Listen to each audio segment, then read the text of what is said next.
کیونکہ اللہ تبارک و تعالیٰ اس ماہ مبارک کے اندر روزے داروں کے منہ کی بو مشک سے زیادہ بہتر سمجھتے ہیں، مشک سے زیادہ پسندیدہ ہے اللہ کے پاس۔ اور اللہ تبارک و تعالیٰ روزے دار کی دعاؤں کو قبول فرماتے ہیں۔ افطار کا وقت ایک ایسا ہوتا ہے کہ اس کے اندر اللہ تبارک و تعالیٰ روزے دار کی دعا قبول فرماتے ہیں، لیکن ہمارا معمول کیا ہوتا ہے؟ ہم دیکھیں کہ اللہ تبارک و تعالیٰ نے ہمیں یہ مواقع فراہم کیے ہیں، لیکن ہم افطاری جمع کرنے کے لیے یا کھانے پینے کے چیزوں کو سمیٹنے کے لیے ہم لگ جاتے ہیں، لیکن ہمیں یہ یاد نہیں رہتا،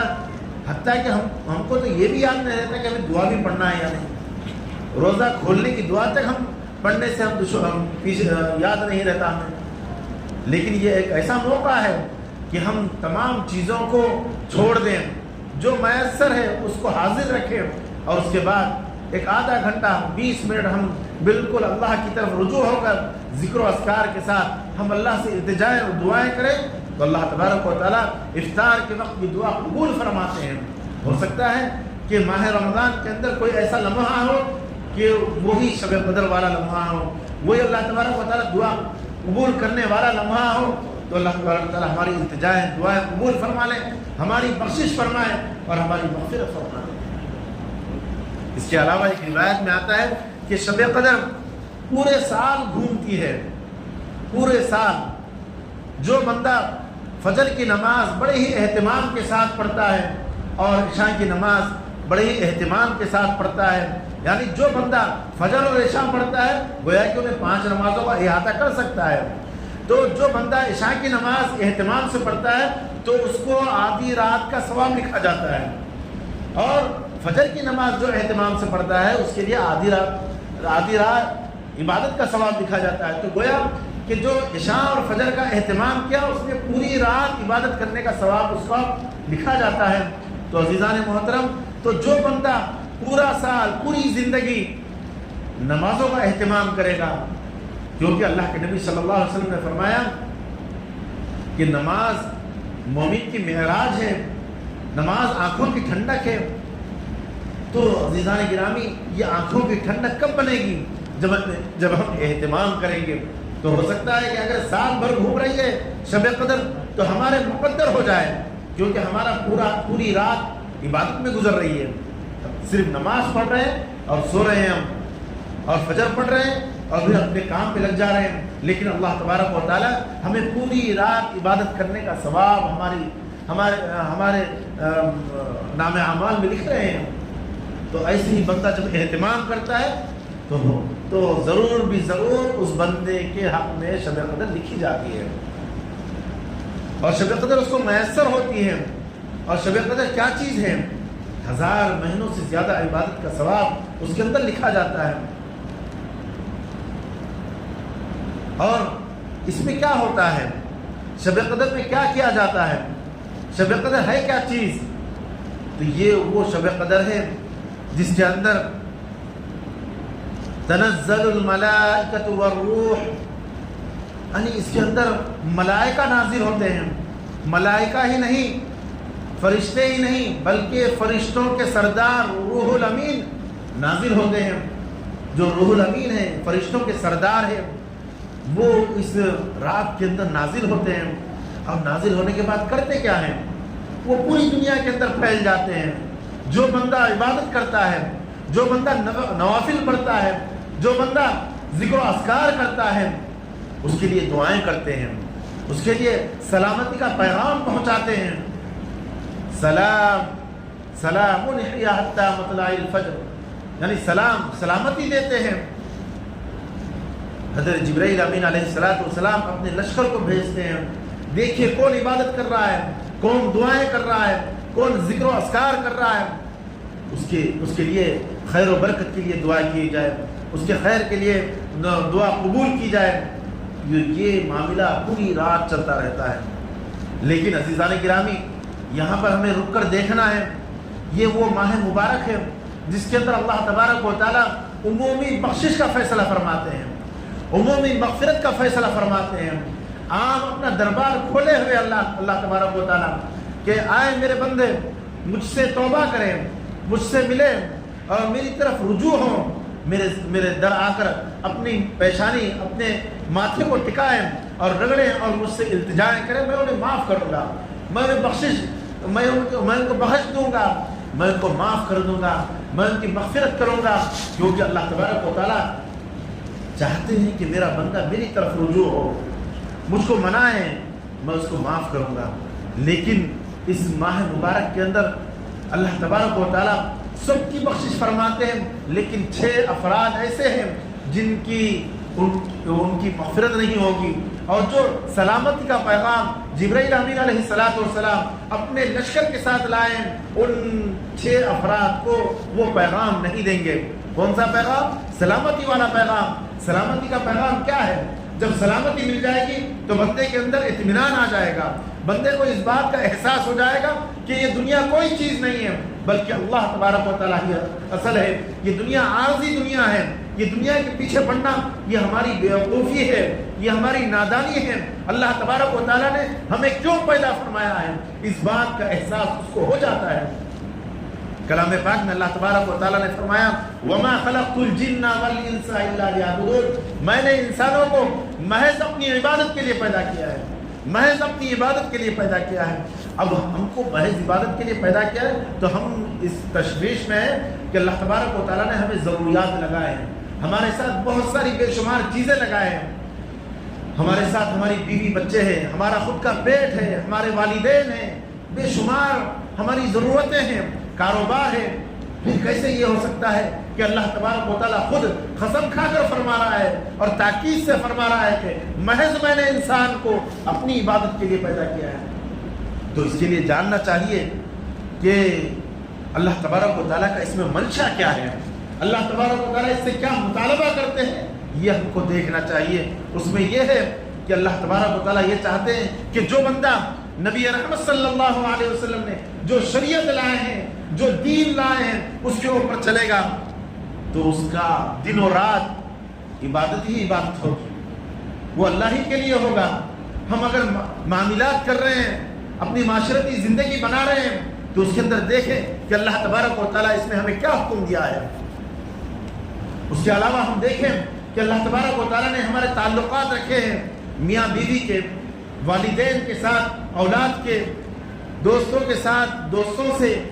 اسی طریقے سے معاشرے کے اندر ہم رہ رہے ہیں تو ہمارے معاملات کیسے ہیں، اس کو دیکھیں۔ کاروباری لائن سے اگر ہم ہیں تو ہم کاروبار میں دیکھیں کہ اس میں شریعت ہمیں کیا حکم دیتی ہے، اس کے حقوق کیا ہے، والدین کے ساتھ ہمارے حقوق کیا ہے، ہمارے بھائی بہنوں کے ساتھ ہمارے حقوق کیا ہے، ہماری عبادات کیا ہے۔ اس معاملے کو دیکھیں کہ ہماری عبادت کتنی پوری ہو رہی ہے۔ ہم صرف نمازیں پڑھ کر ہم خوش ہو جاتے ہیں کہ ہم نے بہت بڑا کام کیا، نہیں، بلکہ ایمان کی تکمیل کے لیے 5 کام ضروری ہے۔ وہ 5 کام کیا ہے؟ سب سے پہلے تو ایمانیات، یعنی اسلام، دین، شریعت، عقائد کو پکے ہونا ہے۔ دوسری چیز ہے عبادات، یعنی اللہ تبارک و تعالیٰ نے ہمارے اوپر بے شمار عبادات رکھے ہیں۔ وہ عبادات صرف ہم کر لے کر اس کو یہ سمجھتے ہیں کہ نماز پڑھ لیے، روزہ رکھ لیے، حج ادا کر لیے، زکوٰۃ دے دیے، ہم یہ سمجھتے ہیں کہ اب ہم دین کے بڑے ہی متشرع ہو گئے ہیں، اب ہم سے کوئی پوچھ نہیں ہوگی۔ نہیں، اس کے یہ تو ایک کام ہے، یہ تو ہمارا ایک کام ہے، اس کے علاوہ بھی اور بھی ہے ہمارے ساتھ، ہمارے معاملات ہے، معاملاتی زندگی ہماری کیا ہے، ہمارے تعلقات کس طریقے سے ہیں ہمارے، اس کو بھی دیکھنا ہوگا۔ ہماری معاشرتی زندگی کیا ہے، اس کو بھی ہمیں جانچنا ہوگا۔ اس کے بعد ہے اخلاق، ہمارے اخلاق کیسے ہیں۔ آج ہمارے اخلاق نہیں ہونے کی وجہ سے آج ہم کتنے گرتے جا رہے ہیں، ہم کتنے مسائل سے دوچار ہوتے جا رہے ہیں۔ اخلاق ایک ایسی چیز ہے کہ اگر ہمارے اندر کوئی کمی ہو، کوئی تعلیمی اعتبار سے یا کسی اعتبار سے اگر ہمارے اندر کمی ہو، اگر اخلاق اچھے ہو تو وہ چیزوں کو ڈھانپ لیتی ہے۔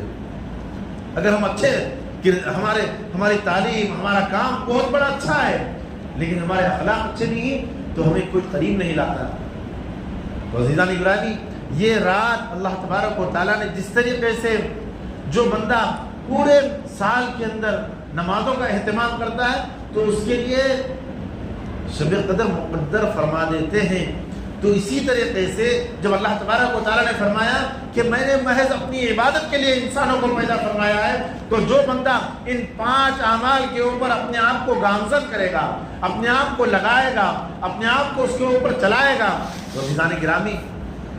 یہ ہمارا اٹھنا بیٹھنا سونا کھانا پینا، زندگی کے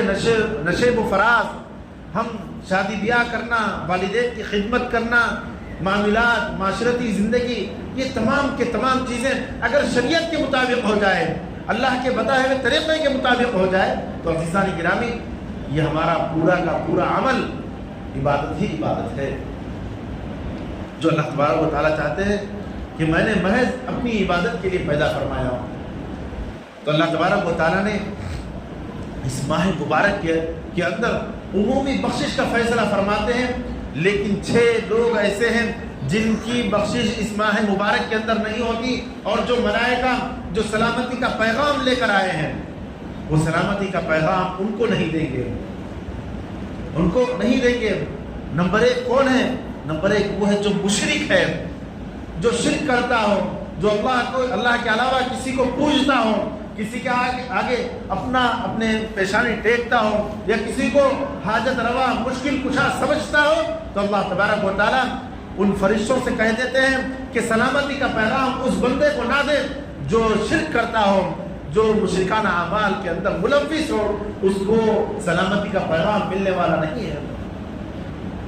اسی طریقے سے دوسرا وہ شخص ہے جو والدین کا نافرمان ہے۔ آج دیکھیں بڑے ہی ہم متعدد زمانے سے دیکھ رہے ہیں کہ والدین آج بہت پریشان ہیں اپنی اولاد کی وجہ سے۔ کیوں کہ آج جو والدین ڈپریشن کا شکار ہیں، بی پی شوگر کے شکار ہیں، کیا ہے وجہ؟ حالانکہ ان کی روٹی لگی ہوئی ہے پہلے سے ہی، وہ پہلے سے ہی مزدوری کر رہے ہیں، کام کر رہے ہیں، نوکری کر رہے ہیں، وہ تو اپنا معمول بنائے ہوئے ہیں، لیکن اب جب بچے بڑے ہو گئے، جب کچھ بچوں کے اندر ہوش حواس آ گئی، تو اب بچے ماننے کے لیے تیار نہیں، والدین کی فرمانبرداری کرنے کے لیے تیار نہیں، والدین کو نہ ان کی بات سنتے ہیں، نہ ان کی کہنا مانتے ہیں۔ اب والدین کہہ کر ٹینشن لے لیتے ہیں اور پریشان ہو جاتے ہیں، اور وہ ٹینشن کی وجہ سے کئی ایک بیماریوں کا شکار ہو جاتے ہیں۔ آج جو نوجوان طبقہ والدین کو ستا رہا ہے، تو وہ والدین کے حق سے اپنے آپ کو محروم کر رہا ہے، جو اللہ تبارک و تعالیٰ نے، اللہ کے نبی صلی اللہ علیہ وسلم فرماتے ہیں رضا ربی فی رضا الوالدی سخط ربی فی سخط الوالدی، جو والدین کی خوشنودی حاصل کرا گویا کہ اس نے اللہ کی خوشنودی حاصل کیا، جس نے والدین کو راضی کیا اس نے اللہ کو راضی کیا۔ اللہ کے نبی صلی اللہ علیہ وسلم فرماتے ہیں کہ جو والدین کو خوش کیا اور والدین کو راضی کیا گویا کہ اس نے اللہ کو راضی کیا، یعنی اللہ کی رضامندی والدین کی رضامندی میں پوشیدہ ہے۔ آج ہم دیکھیں اب اپنے والدین کا کتنا دل دکھاتے ہیں، کتنا انہیں پریشان کرتے ہیں، کتنا ان کا کہنا نہیں مانتے، اور ان کو کس انداز سے ہم الفاظ بکتے ہیں۔ تو عزیز ساتھیوں، یہ ہمارے لیے محرومی کا سبب ہے۔ تو آگے اللہ کے نبی صلی اللہ علیہ وسلم فرماتے ہیں سخط الربی فی سخط الوالدی، جس کے والدین جس بندے سے ناراض ہے تو اس سے اللہ بھی ناراض ہے، جس بندے سے جس کے والدین ناراض ہے اس سے اللہ بھی ناراض ہے۔ تو اندازہ لگائیے کہ والدین کی رضامندی میں اللہ کی رضامندی ہے، والدین کی ناراضگی میں اللہ کی ناراضگی ہے۔ ہم اپنے دل پر ہاتھ رکھ کر دیکھیں کہ ہمارے والدین ہم سے کتنے خوش ہیں، ہم سے ہمارے والدین کتنے راضی ہیں۔ ہم اس کا اندازہ ہم خود لگا سکتے ہیں، کوئی دوسرا بولنے کی یا کسی دوسرے بتانے کی ضرورت نہیں ہے۔ آج ہم توبہ کریں، اللہ کے سامنے حاضر ہوں، کیونکہ یہ وہ رات ہے جس کے اندر اللہ تبارک و تعالیٰ ہماری مغفرت کرنا چاہتے ہیں اور ہمیں سلامتی کا پیغام دینا چاہتے ہیں، لیکن اللہ تبارک و تعالیٰ ان فرشتوں سے کہتے ہیں، جبرائیل امین سے کہتے ہیں کہ سلامتی کا پیغام اس بندے کو نہ دے جو والدین کا نافرمان ہے، جو والدین کا نافرمان ہے۔ کون ایسا ہو سکتا ہے شقی اور فقیر جو اس ماہ مبارک کے اندر جو اپنی مغفرت نہ کرا لے؟ اللہ کے نبی صلی اللہ علیہ وسلم ممبر مبارک پر تشریف لے جا رہے جمعہ کے موقع پر، تو اللہ کے نبی صلی اللہ علیہ وسلم نے آمین کہا، تو صحابہ جب 3 سیڑھیوں پر قدم رکھا تو تینوں مرتبہ آمین آمین کہا، جب نماز سے فارغ ہوئے تو صحابہ کرام رضی اللہ تعالیٰ عنہ اس شوق میں رہتے تھے کہ اگر نئی بات کوئی دیکھنے میں آ جائے تو معلوم کر لیں کہ ہے کیا حقیقت اس کی. تو اللہ کے نبی صلی اللہ علیہ وسلم سے پوچھا, اے اللہ کے نبی صلی اللہ علیہ وسلم, ہم نے ایک نیا معمول دیکھا آپ سے کہ آج تک آپ نے کبھی یہ عمل نہیں کیا جو آمین آمین آپ نے 3 مرتبہ کہا, آج کیا بات ہے آمین کا؟ تو اللہ کے نبی صلی اللہ علیہ وسلم نے فرمایا کہ میرے پاس جبرائیل امین علیہ السلام آئے, یعنی جمعہ کا دن خطبے کا وقت جبرائیل امین جیسا مقدس فرشتہ اور سرکار دو عالم سید الانبیاء جناب محمد عربی صلی اللہ علیہ وسلم جیسے نبی, یعنی اس دعا کے قبول ہونے میں کوئی تردد نہیں ہے. اور وہ دعا نہیں تھی بلکہ بددعا تھی. کیا تھی؟ جب پہلے سیڑھی پر قدم رکھا تو اللہ کے نبی صلی اللہ علیہ وسلم کو حضرت جبرائیل امین علیہ السلام نے کہا, اے اللہ کے نبی آپ آمین کہیے, میں کچھ دعا کر رہا ہوں, بددعا کر رہا ہوں. وہ شخص خاک آلود ہو, وہ شخص ہلاک و برباد ہو جس کے سامنے آپ کا نام لیا جائے اور وہ آمین نہ کہے. ایک مرتبہ درود شریف پڑھ لیں, اللہم صلی علی سیدنا و شفیعنا حبیبنا و مولانا محمد مبارک وسلم. اور دوسری سیڑھی پر جب میں قدم رکھا تو حضرت جبرائیل امین علیہ السلام نے کہا کہ جس کے والدین یا ان میں سے کوئی ایک ضعیفی کو پہنچ جائے یا اس کے ساتھ باحیات ہو اور وہ ان کی خدمت کر کے اپنے کو جنت کا مستحق نہ کہلوائے, وہ شخص ہلاک اور برباد ہو. اور تیسرا وہ شخص جو ماہ رمضان مبارک پائے اور اپنی مغفرت نہ کرائے. تو عزیز ساتھیوں, یہ ماہ مقدس اتنا بڑا مقدس مہینہ ہے اور اتنا بابرکت مہینہ ہے کہ اگر ہم اپنی مغفرت نہ کرا لیں, اس کے اندر ہم توبہ اور تائب نہ ہو جائیں تو پھر ہماری ہلاکت میں کوئی تردد نہیں. جیسے جبرائیل امین علیہ السلام جیسا مقدس فرشتہ اور امام الانبیاء حضرت محمد مصطفیٰ صلی اللہ علیہ وسلم جیسے نبی آمین کہہ رہے ہیں اس پہ, اور اس موقع پر جمعہ کا موقع ہے, خطبے کا موقع ہے, اس میں دعاؤں کے قبول ہونے کی بڑی ہی تاکید ملتی ہے کہ جمعہ کے دن دعائیں قبول ہوتی ہے. تو اس موقع پر ہماری ہلاکت اور بربادی میں کیا شک و تردد ہو سکتا ہے جو ہم مغفرت نہ کرا لیں. تو اس میں والدین بھی ہے. اگر ہم والدین کی اطاعت اور حکم برداری اور ان کو خوش نہ کریں تو پھر ہماری ہلاکت میں کوئی تردد نہیں. اور وہ سلامتی کا پیغام جو روح الامین علیہ السلام اپنے لا و لشکر کے ساتھ ملائکہ کے ساتھ آتے ہیں اور سلامت کا پیغام بانٹتے ہوئے پھرتے ہیں, لیکن اس شخص سے روک دیتے ہیں جو والدین کا نافرمان ہے. اور تیسرا وہ شخص جو شرابی ہے. اللہ کے نبی صلی اللہ علیہ وسلم فرماتے ہیں الخمر جماع الاسم, شراب تمام برائیوں کی جڑ ہے. شراب تمام برائیوں کی جڑ ہے. جو بندہ شراب پیتا ہے اللہ تبارک و تعالیٰ کا مقرب نہیں ہو سکتا. تو یہ شراب ایک ایسی خطرناک چیز ہے کہ اس سے اللہ تبارک و تعالیٰ سلامتی کا پیغام روک دیتے ہیں اور فرشتوں کو کہتے ہیں, اے فرشتوں جو شراب کا عادی ہے, شراب پینے والا ہے, اس سے سلامتی کا پیغام روک دیا جائے. کیوں کہ جو بندہ شراب پیتا ہے اس کی حالت متغیر ہو جاتی ہے. جو اللہ تبارک و تعالیٰ نے اس کو صحت اور قوت دیے تھے, قوت ارادی دیے تھے کہ وہ شریعت کو جانے, دین کو جانے, دین کو سمجھے اور اس کے مطابق اپنی زندگی کو ڈھالیں, اپنی قوت کو اس طرف لگائیں. اس کے لیے اللہ تبارک و تعالیٰ نے ہمیں جوانی دی, قوت دیے, حرکت دی, اور اللہ تبارک و تعالیٰ نے کسب یعنی کچھ کر گزرنے کی طاقت دی, اس وجہ سے کہ ہم کچھ کریں, ہم اللہ کو راضی کریں, اللہ کی رضامندی حاصل کریں. اس کے لیے اللہ تبارک و تعالیٰ نے یہ سب چیزیں دی ہیں. لیکن ہم خراب چیزیں, غلیظ چیزیں استعمال کر کے, شراب جیسی خطرناک چیز استعمال کر کے اپنے آپ کی صحت کو بھی بگاڑتے ہیں اور اس کے علاوہ اپنی فیملی کو بھی بہت سارے مشکلات کے اندر ڈالتے ہیں.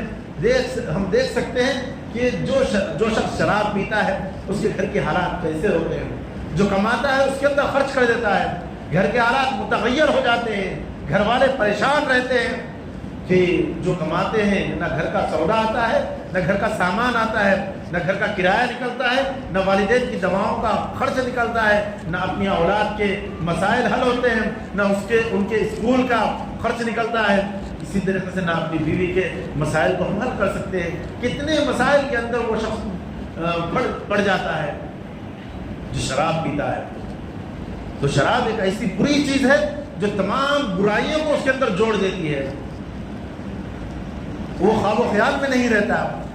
وہ شخص نماز کی طرف مسجد میں نہیں آ سکتا، نماز نہیں پڑھ سکتا، وہ کیا کہہ رہا ہے اسے کچھ پتا نہیں، کیا اپنی زبان سے نکال رہا ہے اس کو کوئی خبر نہیں، وہ کیا کھا رہا ہے اس کو خود علم نہیں ہے کہ میں کیا استعمال کر رہا ہوں۔ تو ایسے حالات کے اندر ہم کیا کرنا چاہیے؟ ہمیں یہ دیکھنا چاہیے کہ اللہ تبارک و تعالیٰ نے اسے حرام کیا ہے، یہ حرام ہے، تو حرام چیزوں سے اللہ تبارک و تعالیٰ نے شریعت کے اندر بتا دیا ہے کہ یہ حرام ہے، اس کی طرف ہاتھ نہ لگائیں، تو ہم ان سے رکنا ہے۔ تو قرآن کا پیغام بھی یہ ہے کہ ہماری وابستگی جو قرآن سے ہونی چاہیے وہ یہ بھی ہے کہ ہم قرآنی احکامات کو مان کر اس پر عمل کرنے والے بن جائیں اور اس کے اوپر گامزن ہو جائیں۔ تو عزیز ساتھیوں، جس طریقے سے ہم ایک حافظ قرآن کی عظمت ہمارے دل میں ہوتی ہے، قرآن سے لگے ہوئے ایک کپڑے کی ہمارے پاس عظمت ہوتی ہے، اسی طریقے سے ہماری بھی عظمت اللہ کے پاس اس وقت ہوگی جب ہم شریعت کے مطابق، قرآنی احکامات کے مطابق اپنے آپ کو ڈھالیں گے، اس کے مطابق اپنے آپ کو چلائیں گے، اس کے مطابق اپنے آپ کو زندگی میں اپنی زندگی کو چلائیں گے، تو اس ساتھیوں اللہ تبارک و تعالیٰ کے پاس ہماری عظمت بڑھ جائے گی، ہماری قدر بڑھ جائے گی۔ آج دنیا میں دیکھیں سب سے زیادہ ذلیل اور سب سے زیادہ پریشان تو مسلمان ہو رہے ہیں۔ حالانکہ صحابہ کرام رضی اللہ تعالیٰ علیہ مجمعین بالکل مختصر تھے، بہت کم تعداد تھی، لیکن پوری دنیا کے اوپر وہ چھا گئے، پوری دنیا کے اوپر ان کا غلبہ تھا، پوری دنیا کے اوپر ان کا دبدبہ تھا۔ وجہ کیا تھی؟ وجہ یہ تھی کہ وہ قرآن سے وابستہ ہو گئے تھے۔ اسی لیے قرآن میں اللہ تبارک و تعالیٰ نے رضی اللہ عنہم ورضوا عنہ کہا، تو کہیں دوسری جگہ اولئک هم الفائزون، اولئک هم المهتدون، اولئک هم المفلحون، کئی ایک القاب سے صحابہ کرام رضی اللہ تعالیٰ عنہ مجمعین کو پکارا کہ یہی وہ لوگ ہیں جن سے میں راضی ہو گیا، یہی وہ لوگ ہیں جو فلاح پانے والے ہیں، یہی وہ لوگ ہیں جو کامیابی حاصل کرنے والے ہیں۔ کون ہے وہ صحابہ ہے جس کے ہم نام لیوا ہے، جس کے ہم نام پر ہم مر مٹنے کے لیے تیار ہو جاتے ہیں، لیکن جو وہ عمل کر کے اپنا مقام بنائے، اپنی ایک حیثیت بنائے، وہ صرف قرآن کی وجہ سے بنائے۔ ان کی کوئی قدر نہیں تھی، ان کی کوئی عظمت نہیں تھی، لیکن جب اللہ کے نبی کے ہاتھ پر ایمان لا لیے اور قرآن کے مطابق اپنے آپ کو چلانے لگے، تو عزیزان گرامی وہ صحابہ پوری دنیا کے اوپر چھا گئے۔ ان کی عظمت ہر ایک کے دل میں تھی، کسی کا خوف نہیں تھا، اور صحابہ کوئی تلوار سے دین نہیں پھیلائے، بلکہ اپنے اخلاق سے، اپنے کردار سے اور اپنے اعلیٰ ظرف سے دین اور اسلام پھیلا۔ تو عزیز ساتھیوں، اپنے آپ کو قرآنی تعلیمات سے جوڑیں، قرآن سے وابستہ رکھیں، کیونکہ اللہ کے نبی صلی اللہ علیہ وسلم نے فرمایا کہ قرآن کی وجہ سے لوگوں کے مراتب بنائے جاتے ہیں، اور کل قیامت کے دن بھی حافظ قرآن سے کہا جاتا ہے کہ تو جس طریقے سے دنیا میں ٹھہر کر پڑھتا تھا، اسی طریقے سے تو ٹھہر کر پڑھ اور اپنے جنت کی منازل طے کرتا جا۔ یہ حافظ قرآن کی عظمت ہوتی ہے اللہ کے پاس جنت میں۔ تو ہمارا بھی مقام بڑھنے والا ہے، لیکن اس کے لیے ضروری ہے کہ ہم شریعت کو فالو کریں۔ تو قرآن میں اور حدیث مبارکہ میں نبی رحمت صلی اللہ علیہ وسلم نے فرمایا الخمر جماع الاسم، شراب تمام برائیوں کی جڑ ہے، لہذا ہم اس کو ہاتھ نہ لگائیں، کیونکہ یہ ان مقدس راتوں میں اور ان مقدس ایام میں شب قدر کے اندر جب ملائکہ روح الامین اپنے ملائکہ کے ساتھ سلامتی کا پیغام لاتے ہیں، لیکن کہہ دیتے ہیں اے باری تعالیٰ، اے اللہ، اللہ تبارک و تعالیٰ کہتے ہیں اے فرشتوں تم اس کو سلامتی کا پیغام نہیں دینا جو شراب پیتا ہو۔ لہذا ہم ان چیزوں سے ابھی تائب ہو جائیں، ابھی ہم اللہ سے توبہ کریں، استغفار کریں کہ یہ اللہ تبارک و تعالیٰ نے اتنی بری چیز کی عادت ہمیں لگائی ہے تو ہم اس کو چھوڑنے کی فکر کریں، کیونکہ سلامتی کا پیغام نہیں مل رہا۔ سلامتی ہی وہ چیز ہے جس کے لیے مقدر شب قدر کی گئی ہے، اس کو سلامتی کا پیغام ملتا ہے، لیکن یہاں پر شرابی سے روک دیا جا رہا ہے۔ اسی طریقے سے زنا کرنے والا جو زنا کرتا ہے، یہ ایسا خطرناک گناہ ہے کہ یہ لوٹ کر اس کے پاس ہی آتا ہے۔ جو زنا کرتا ہے، جو زنا کی عادت میں ملوث ہوتا ہے، تو وہ اس کی طرف ہی لوٹ کر آتا ہے، یعنی اس کے افراد خاندان یا اس کے متعلقین میں یہ وبا پھیل جاتی ہے۔ تو عزیزان گرامی، ہم اس بات سے توبہ کریں کہ جو زنا اور زنا کے کاموں کے اندر ملوث ہیں ان چیزوں سے توبہ کریں، کیونکہ اللہ تبارک و تعالیٰ اس کو ناپسند فرماتے ہیں، ناپسند فرماتے ہیں بالکل، اور سلامتی کا پیغام اس کو نہیں ملتا جو زنا کے اندر ملوث ہے۔ اور ملائکہ جو سلامتی لے کر آئے ہیں کہ ہم سلامتی دے، ان کی مغفرت ہو جائے، ان کو جہنم سے خلاصی ہو جائے، کیونکہ یہ وہ ماہ مبارک ہے جس کے اندر اللہ کے نبی صلی اللہ علیہ وسلم نے فرمایا اتقوا من النار، یعنی یہ آخری اشرا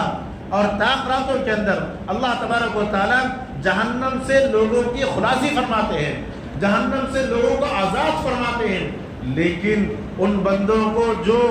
یہ کاموں کے اندر ملوث ہے ان کی خلاصی نہیں ہوگی جہنم سے، ان کی آزادی جہنم سے نہیں ہو سکتی۔ اسی طریقے سے جو قطع تعلق کرتا ہے، رشتے ناطے توڑتا ہے، اللہ کے نبی صلی اللہ علیہ وسلم نے فرمایا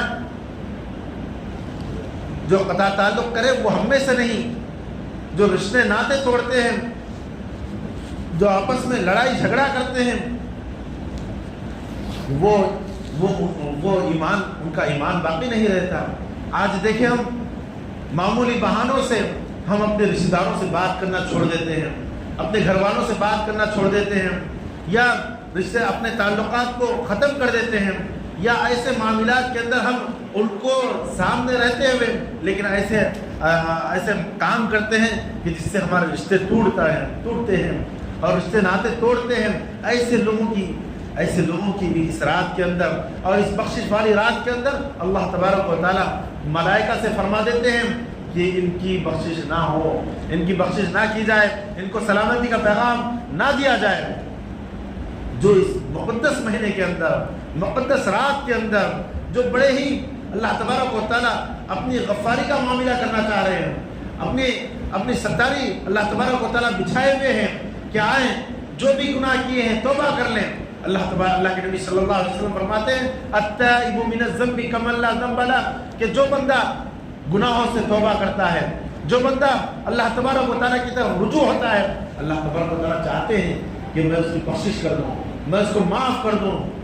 لیکن جو بندہ ان گناہوں سے توبہ نہیں کرتا تو اس کی توبہ قبول نہیں ہوتی، اس کو سلامتی کا پیغام نہیں ملتا۔ اسی طریقے سے چغل خور، یعنی ادھر کی باتیں ادھر کی باتیں ادھر لگا کر لڑائی جھگڑے پیدا کرنے والا، ایسے شخص کی بھی اس ماہ مبارک کے اندر، اس بخشش والی رات کے اندر، اس مغفرت والی رات کے اندر جہنم سے خلاصی کے معاملے کے اندر بھی اللہ تبارک و تعالیٰ اس کی جہنم سے خلاصی نہیں فرماتے، سلامتی کا پیغام نہیں دیتے، بخشش اس کی نہیں ہوتی۔ تو عزیزان گرامی، ہم یہاں پر اس شب قدر کے اندر ہم اس بات کا عہد کریں، اس بات کا ارادہ کریں کہ اگر ان گناہوں کے اندر ملوث ہیں تو ہم اپنے آپ کو اللہ کی طرف رجوع کرتے ہوئے اللہ سے توبہ اور استغفار کریں۔ اے باری تعالیٰ، آپ نے ہمیں جو زندگی دی ہے یہ آپ کے لیے وقف ہے، یہ ہمارے لیے نہیں۔ اللہ تعالیٰ خود فرماتے ہیں میں نے انسانوں کے جانوں کو میں نے جنت کے وقت خرید لیا ہے، لہذا یہ جان، یہ مال یہ ہمارا نہیں ہے بلکہ اللہ تبارک و تعالیٰ کی دی ہوئی امانت ہے۔ ان امانتوں کو ہم صحیح معنوں میں خرچ کریں، صحیح معنوں میں ادا کریں، تو یہی ہمارے لیے بہت بہترین چیز ہے، کیونکہ خرچ کرنا بھی بہت بڑا کام ہے، خرچ کرنا بھی بہت بڑا کام ہے، یعنی ایسے مواقع تلاش کریں جس سے اللہ راضی ہو، جس سے اللہ کے نبی خوش ہو، ایسے کاموں کے اندر ہم خرچ کریں۔ تو لہذا ہم اس موقع پر اللہ سے ہم دعائیں کریں، اور اپنے آپ کو اللہ کے سامنے اپنے پیشانی اور اپنے ماتھے کو ٹکائیں اور توبہ اور استغفار کریں. اور توبہ کا معنی یہ نہیں ہے کہ ہم گانوں کے اوپر ہم اپنے ہاتھ مار لیں اے اللہ میری توبہ، نہیں، بلکہ عزم مصمم کرنا، عزائم جس کے پختہ ہو، نظر جس کی بلند ہو، تلاطم خیز موجوں سے گھبرایا نہیں کرتے. آج ہم لوگوں سے شرماتے ہیں. اگر میں شریعت کے مطابق کپڑے پہن لوں گا، شریعت کے مطابق میں اپنا حلیہ بنا لوں گا، شریعت کے مطابق میں داڑھی رکھنے لگوں گا، شریعت کے مطابق میں اپنے آپ کو چلاؤں گا، تو لوگ کیا کہیں گے؟ ارے لوگ کچھ نہیں کہیں گے. لوگ آخر میں صرف انا للہ و انا الیہ راجعون کہیں گے اور کچھ نہیں کہیں گے. ہم کو یہ دیکھنا نہیں ہے، بلکہ ہمیں اللہ کیا کہہ رہا ہے، اللہ ہم سے کیا چاہتا ہے، اللہ تبارک و تعالیٰ ہم سے کیا مطالبہ کرتے ہیں، ہمیں وہ دیکھنا ہے. اصل چیز یہ ہے، ہم اس چیز کو پس پش ڈال کر ہم لوگوں کو خوش کرنے کے لیے، لوگوں کو راضی کرنے کے لیے ہم شریعت کو چھوڑ دیتے ہیں، احکامات کو چھوڑ دیتے ہیں، نبی رحمت صلی اللہ علیہ وسلم کی تعلیمات کو چھوڑ دیتے ہیں.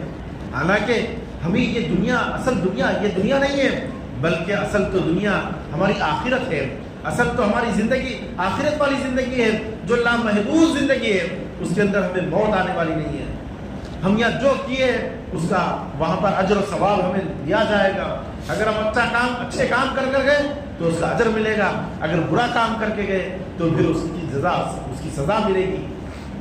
اللہ کے پاس دو ہی آپشن ہیں، جنت اور جہنم. اور اس کے لیے یہ ہمارا یہ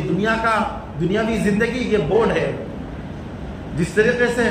SSC بورڈ امتحان لکھتے ہیں، ہمارے طلبہ اور ہم لکھ کر یہاں تک آئے اور ہمارے بچے لکھ رہے ہیں، تو یہ کیا ہے، امتحان حال کی طرح ہے. پوری دنیا ہمارے لیے امتحان حال کی طرح ہے. ہمارے ہر معاملے کے اندر جانچ ہوگی، ہمارے ہر معاملے کے اندر اللہ کی طرف سے گرفت ہوگی، اللہ کی طرف سے پکڑ ہوگی. اللہ تبارک و تعالیٰ ہمارے ہر معاملے کے اندر پوچھیں گے، میں نے تجھے جوانی دی تو جوانی کس کام میں خرچ کی، میں نے تجھے مال دیا تو مال کس میں خرچ کیا، میں تجھے وقت دیا تو وقت کہاں لگایا. تو ہم ایک اور کام کریں کہ اللہ تبارک و تعالیٰ جود و سخا کا معاملہ اس ماہ مبارک کے اندر کرتا ہے. آج ہم دیکھتے ہیں کہ ہم جو عام دنوں کے اندر نہیں کھاتے، آج ہم بڑے ہی فراخانہ طور پر ہم اپنے گھر میں بھی لاتے ہیں، اپنے دوست احباب کے پاس جا کر کھا بھی لیتے ہیں اور ہم خود بھی خرچہ کرتے ہیں. اور اس ماہ مبارک کے اندر خرچ کرنے کی بہت بڑی فضیلت ہے، بہت بڑی فضیلت ہے. تو اور اس ماہ مبارک کے اندر جو اپنے اہل و عیال کے اوپر ہم خرچ کرتے ہیں، اللہ تبارک و تعالیٰ اس کا حساب نہیں لیتا. اللہ تبارک و تعالیٰ اس کا حساب نہیں لیتا. تو ہم فراغ دلی سے خرچ تو کریں، لیکن ایسا نہ ہو کہ وہ غیر ضروری چیز ہو. اور خرچ کرنے کے بارے میں ہم کئی ایک چیزیں دیکھتے ہیں کہ اگر نیا جوتا لا لیں تو جو پرانا جوتا ہے اس کو ہم دوسروں کو دے دیں، جو ضرورت مند ہے اس تک پہنچا دے. یہ ہے سخاوت، یہ ہے سخاوت. نہیں، ہم کیا کرتے ہیں، اس کو اٹھا کر رکھتے ہیں. اگر ہمارے پاس کپڑے ہیں، اگر ہم کپڑے سلا لیے، اگر ہمارے جو پرانے کپڑے اچھے ہیں، اگر ہم دوسروں کو دے سکتے، وہ استعمال کر سکتا ہے، تو وہ چیز ہم اس تک پہنچا دیں. یہ ہے سخاوت. تو اسی طریقے سے اس ماہ مبارک کے اندر بھی ہم بڑے ہی فراغ دلانہ طور پر خرچ کرتے ہیں. زکوٰۃ تو ادا کرتے ہی کرتے ہیں، لیکن اس کے علاوہ ہم نفلی صدقے اور خیرات بھی ہم کرتے ہیں عمومی طور پر. اور زکوٰۃ ادا کرنے والے یہ سمجھتے ہیں کہ ہم نے زکوٰۃ نکالا ہے لہذا ہم بہت بڑا کام کر لیے. جس طریقے سے ہمارے کو روزے رکھنا فرض ہے، جس طریقے سے ہم کو نماز پڑھنا فرض ہے، اسی طریقے سے ہمارے اپنے مال کی زکوٰۃ نکالنا بھی ہمارے اوپر فرض ہے. ہم کوئی احسان نہیں کر رہے ہیں، ہم زکوٰۃ نکال کر کوئی بڑا کام نہیں کر رہے ہیں، بلکہ یہ اللہ کا حکم ہے، یہ ادا کرنا ہی ہے. اور اللہ تبارک و تعالیٰ ایسے ہی نہیں، زکوٰۃ نکالیں گے تو اللہ تبارک و تعالیٰ اس کے مال میں برکت عطا فرماتے ہیں،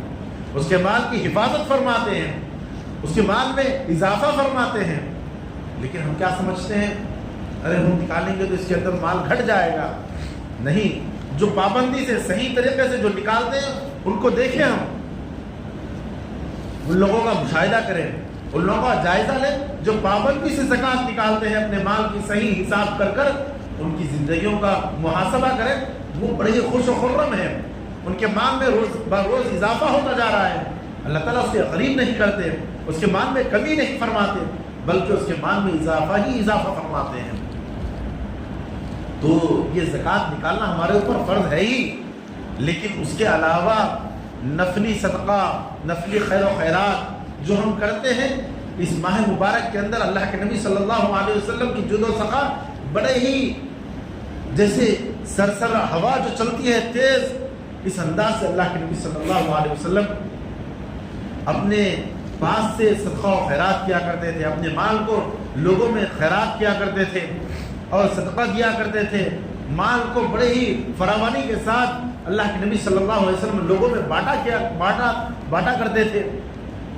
کوئی بھی اللہ کے نبی صلی اللہ علیہ وسلم کے پاس آتا تو وہ خالی ہاتھ نہیں جاتا تھا، بلکہ اللہ کے نبی صلی اللہ علیہ وسلم اس کی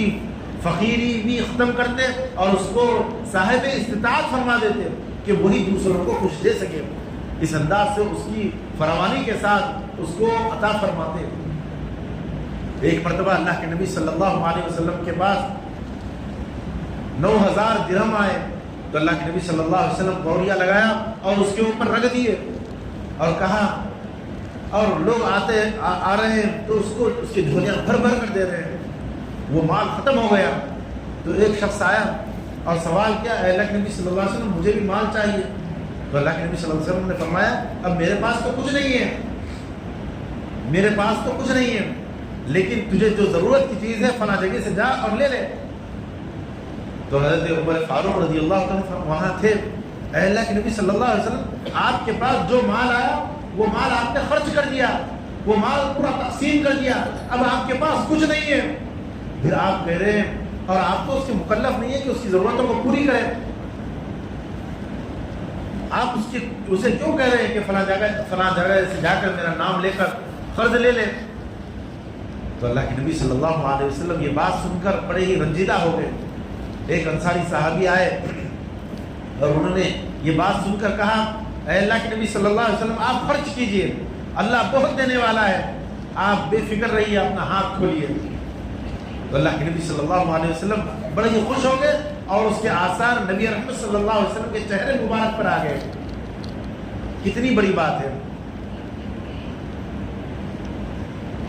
اللہ کے نبی صلی اللہ علیہ وسلم فرماتے ہیں، الجنت دار الاسقیاء، جنت یہ سخیوں کا گھر ہے، جنت سخیوں کا گھر ہے۔ حضرت ابو بکر صدیق رضی اللہ تعالیٰ امیر المومنین ہے، ملک شام سے ایک شخص آیا اور حضرت ابو بکر صدیق رضی اللہ تعالیٰ سے عرض کیا، اے امیر المومنین، آپ امیر بھی ہے اور امیر المومنین بھی ہے، یعنی امت کے آپ امیر بھی ہے اور آپ بڑے ثروت والے ہیں، آپ بڑے تاجر ہیں، میری ضرورت ہے، میں ملک شام سے آیا ہوا ہوں، میں بڑا حاجت مند ہوں، میرے اوپر قرض ہو چکا ہے، آپ قرض ادا کیجیے۔ حضرت ابو بکر صدیق رضی اللہ تعالیٰ اس کا ہاتھ پکڑے اور اپنے گھر لے کر گئے۔ جب وہ گھر میں داخل ہوا تو دیکھا کہ سامنے کا حصہ تو بڑا ہی اچھا لگ رہا تھا کہ بڑا ہی اچھا گھر ہے، لیکن جب گھر میں داخل ہوئے تو صرف چٹائی تھی، یعنی چارپائی بھی نہیں تھی، پلنگ بھی نہیں تھی وہاں پر۔ تو نیچے بٹھایا اور اس سے کہا، اے اللہ کے بندے، 3 دن گزر چکے ہیں، میرے پاس کھانے کا راشن نہیں ہے، میں صرف کھجور اور پانی سے اپنی زندگی بسر کر رہا ہوں، میرے پاس کچھ نہیں ہے کہ میں تجھے کیا دوں۔ تو اس نے کہا کہ آپ امیر المومنین ہیں، اب میں کیا کروں، میں قرض کے تلے ڈوب رہا ہوں، میرے اوپر زور پڑ رہا ہے کہ میں قرض ادا کروں۔ تو حضرت ابو بکر صدیق رضی اللہ تعالیٰ نے کہا، ایک کام کیجئے، فلاں مقام پر حضرت عثمان غنی رضی اللہ تعالیٰ موجود ہے، وہاں جائیے اور ان سے کہیے کہ میں ملک شام سے آیا ہوں، میں مسلمان ہوں، مجھے کچھ پیسوں کی ضرورت ہے، لہذا آپ میری حاجت پوری کر دیں۔ تو اس نے کہا، آپ امیر المومنین ہیں، کیا میں آپ کا واسطہ دوں؟ تو یہاں دیکھیے حضرت ابو بکر صدیق رضی اللہ عنہ نے کہا کہ عثمان غنی وہ ہے جو مال دیتے وقت اور کسی کو خیر خیرات کرتے وقت کسی کا واسطہ نہیں لیتے، اور کسی کو یہ نہیں پوچھتے کہ تو کس کے پاس سے آیا، تو کون ہے، یہ نہیں پوچھتے، بلکہ اپنا دریا دل اور سخاوت بڑھاتے ہیں۔ تو وہ تلاش کرتے کرتے وہ پہنچا، معلوم کیا کہ یہی عثمان غنی رضی اللہ عنہ کا گھر ہے۔ جب وہاں پر دیکھا، جب دستک دینے کی کوشش کر رہا تھا تو گھر میں سے آواز آ رہی تھی۔ حضرت عثمان غنی اپنے بچوں کو ڈانٹ رہے ہیں اس بات پر کہ بچے دودھ میں شہد ملا کر پی رہے ہیں۔ تو حضرت عثمان غنی فرما رہے ہیں کہ بیٹا، یہ دودھ بھی میٹھا اور شہد بھی میٹھا، یہ دو چیزوں کو ملا کر آپ پی رہے ہیں، کیا ضرورت ہے؟ کیا تم بیمار ہو؟ وہ شخص باہر سن کے کہا، یہ بندے کے پاس حضرت ابوبکر صدیق بھیجے، یہ اپنے گھر والوں کے اوپر خرچ کرنے پہ رو رہا ہے، یہ مجھے کیا دے گا؟ تھوڑی ہی دن میں حضرت عثمان غنی رضی اللہ عنہ باہر تشریف لائے اور کہا کہ تاخیر ہو گئی دروازہ کھولنے میں، کہ بس بچوں سے کچھ بات کر رہا تھا۔ تو وہ سمجھ گیا یہ بڑے ہی کروڑ والا آدمی ہے، بڑا ہی بہترین مزاج والا آدمی ہے، یعنی پہلے ہی جملے سے ہی وہ سمجھ گیا۔ تو اندر بلائے اور اس کو بٹھایا اور اس کے پاس دودھ میں ملا شہد میں ملا دودھ اور کھجور کا میٹھا، آج بھی بنتا ہے عرب کے ممالک میں کھجور کا میٹھا، تو وہ پیش کیا۔ تو وہ حیران ہو گیا کہ دوسری چیز ملانے پہ اپنے بچوں کو ڈانٹ رہے تھے، اب یہاں تین چیزیں یہاں پر جمع کر دی۔ جب میں کھا کر فارغ ہو گیا تو اس کے بعد حضرت عثمان غنی رضی اللہ عنہ نے کہا کہ تم کدھر آئے؟ کہا کہ میں مسلمان ہوں، میں ملک شام سے آیا ہوا ہوں، میں پریشان ہوں، میرے اوپر فرض کا بوجھ ہے۔ اتنا کہنا تھا، اپنے غلام کو آواز دی تو اس نے اونٹ پر لدا ساز و سامان اور اس میں 600 اشرفیاں رکھی ہوئی تھی۔ تو اس نے کہا کہ آپ اتنا بڑا مال دے رہے ہیں، اس کے اندر سامان ہے، اور مجھے صرف 300 درہم کی ضرورت تھی، 300 اشرفی کی ضرورت تھی، آپ 600 اشرفی دے رہے ہیں۔ اس نے کہا کہ یہ تیرے لیے ہدیہ ہے، یعنی جو اس کی امید تھی اس سے زیادہ دے دیے۔ حضرت ابو بکر صدیق رضی اللہ عنہ نے کہا کہ جہاں تمہاری نگاہیں اور تمہاری امیدیں ختم ہوتی ہے، وہاں سے حضرت عثمان غنی رضی اللہ عنہ کی سخاوت شروع ہوتی ہے۔ تو اس نے مشاہدہ کر لیا اس چیز کا کہ اس کو 300 کی ضرورت تھی، وہ 600 اشرفیاں دیے، پھر سامان پورا گھر کا سامان لگا ہوا ہے اونٹ پر۔ پھر اس نے کہا یہ سب چیزیں میرے لیے ہدیہ ہے، تو میں اونٹ کیسے واپس کروں؟ تو کہا یہ اونٹ بھی تیرے لیے ہدیہ ہے۔ یعنی صحابہ کرام رضی اللہ تعالیٰ نے مجمعین کا جود و سخا دیکھے کہ جب وہ ایک شخص یہ کہہ رہا ہے کہ میرے اوپر قرض ہے، تو وہ اپنے قرض کو اس انداز سے آسانی سے حل بھی کر سکتا اور اپنے اوپر اور وہ اپنے مال کو بچا بھی لے رہا ہے، جو حضرت صحابہ کرام نے دیا اس کو اپنے پاس بچا بھی رکھ رہا ہے۔ نبی رحمت صلی اللہ علیہ وسلم ایسا جود و سخا کا معاملہ فرماتے کہ ایک شخص دیہات سے آیا اور اس نے سوال کیا تو اللہ کے نبی صلی اللہ علیہ وسلم نے اس کو مال دیا، تو اس نے اپنے علاقے میں جا کر کہا کہ اے لوگوں تم مسلمان ہو جاؤ، کیوں؟ اس وجہ سے کہ حضرت نبی رحمت صلی اللہ علیہ وسلم وہ شخص ہے جو ہمیں امیدوں سے زیادہ دیتے ہیں، جو ہمیں ان چیزوں جو ہم اپنی محتاجی پیش کرنے سے پہلے ہم کو عطا کر دیتے ہیں اور اپنی ضرورتوں کو اپنی ضرورتوں کو پوری کر دیتے ہیں، تم مسلمان ہو جاؤ۔ یہ جو اسلام اور دین پھیلا اس وجہ سے پھیلا ہے۔ حضرت علی کرم اللہ وجہ اپنے گھر میں اماں فاطمہ رضی اللہ تعالیٰ عنہ کو 6 درہم دیے اور کہا کہ گھر کی ضرورتوں کے لیے دے دے۔ ایک سائل آیا اور اس نے سوال کیا تو حضرت حسین رضی اللہ تعالیٰ عنہ کو حکم فرمایا کہ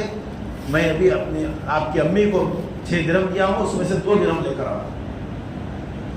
حضرت بی بی فاطمہ نے کہا کہ گھر کے سودے کے لیے پیسے دیے، اب پھر اس کو مانگ لے رہے۔ تو حضرت علی نے کہا وہ 6 درہموں کو لے کر آؤ۔ وہ 6 درہم لے کر آیا اور اس سائل کو دے دیا، اس فقیر کو دے دیا اور وہ چلا گیا۔ اس کے بعد تھوڑی دیر کے بعد نماز کے لیے حضرت علی کرم اللہ وجہ گئے تو ایک قافلہ وہاں سے آ رہا ہے، ایک قافلہ وہاں ادھر سے آ رہا ہے۔ اس نے کہا یہ تجارت کا مال ہے، آپ لیں گے؟ تو حضرت علی رضی اللہ تعالیٰ نے کہا ہاں ضرور لوں گا، تو بلکہ پیسے اب نہیں دوں گا۔ کتنے کا مال ہے؟ اس نے کہا کہ اتنے کا۔ تو حضرت علی رضی اللہ عنہ نے کہا کہ میں 140 درہم میں یہ مال خریدوں گا۔ 140 درہم میں یہ مال خریدوں گا. تو اس نے کہا کہ بالکل آپ کی بات ٹھیک ہے، اور پیسے میں اب نہیں، بعد میں دوں گا. پھر نماز وغیرہ سے یا کسی کام سے جو کام کر فارغ ہوئے تو ایک دوسرا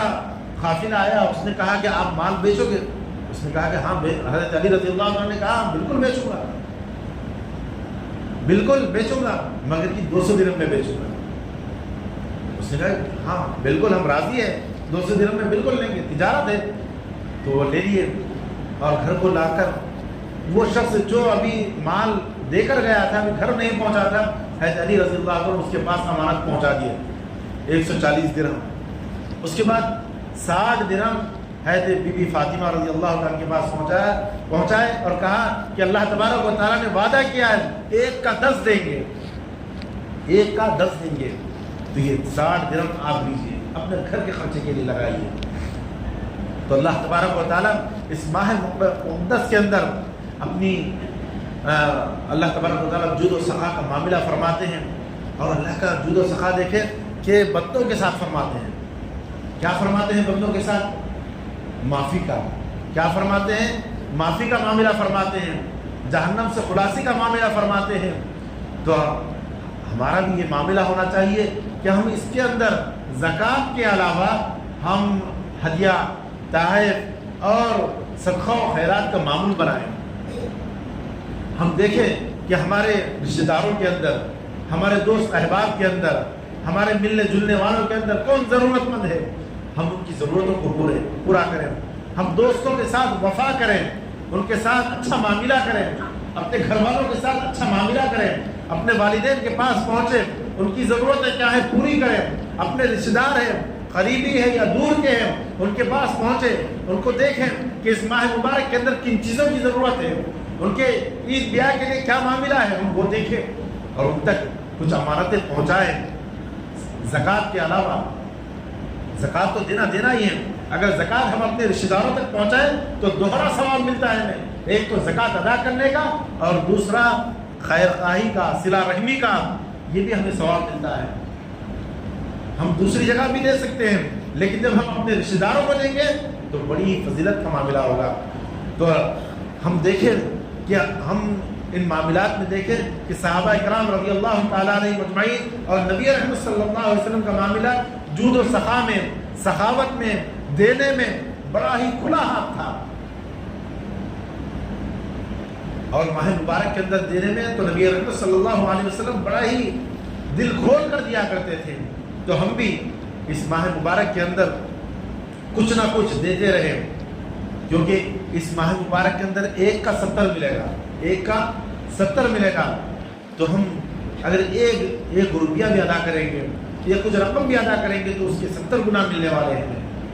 تو ہم اللہ کی رضا کے لیے، اللہ کی خوشنودی کے لیے خیر و خیرات کریں. ہم معلوم کریں کہ کون محتاج ہے. آج ہمیں یہ پتہ نہیں کہ ہمارے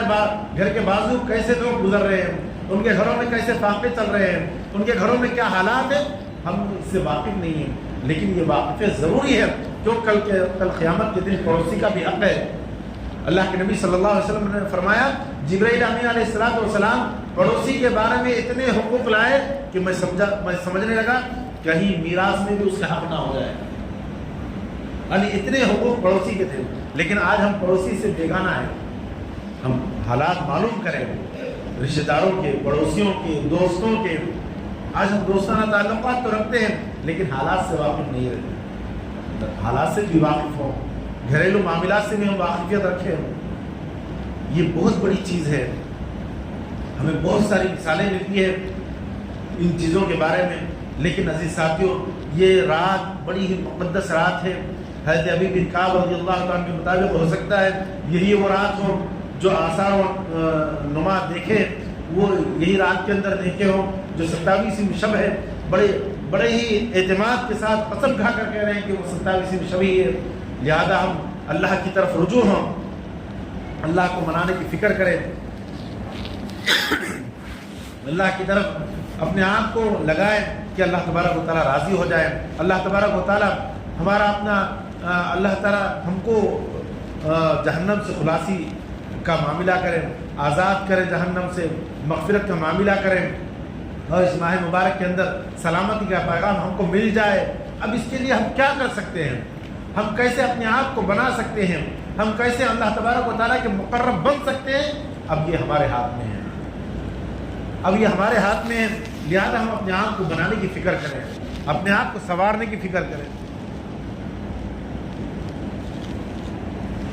کیونکہ یہ رات اور یہ مہینہ ہمیں بار بار ملنے والا نہیں ہے، بلکہ سال میں ایک مرتبہ آتا ہے،